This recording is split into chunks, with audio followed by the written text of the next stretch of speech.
Phoenix రేవుకు గల మరో పేరు ఏమిటి? క్రేతు. ఏ సముద్రంలో పౌలు ఇతరులు ఇటూ అటూ కొట్టుకొని పోయారు? అద్రియా సముద్రము. ఏ ద్వీపంలో ఓడ ప్రమాదం నుండి పౌలు ఇతరులు తప్పించుకున్నారు? మెలితే. సర్పము పౌలు చేతిని వేలాడుట చూచి ఆ ద్వీపవాసులు పౌలును ఏమన్నారు?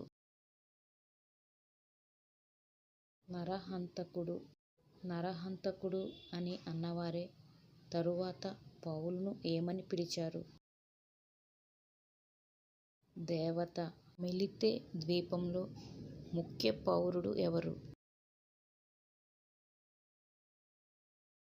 పొప్లి. మీరు ఓడలో ఉంటేనే గాని మీరు తప్పించుకోలేరు అని పౌలు ఎవరితో చెప్పెను? శతాధిపతితోనూ సైనికులతోనూ. నీవు కైసరు ఎదుట నిలువవలసి ఉన్నదని పౌలుకు ఎవరు చెప్పెను?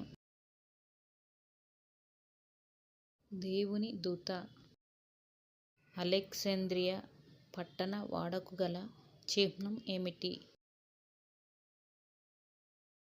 అశ్విని చిహ్నము. పౌలుతో పాటు ఎంతమంది ఆ ఓడలో ఉన్నారు? మీ సమాధానం కామెంట్లో తెలియజేయగలరు.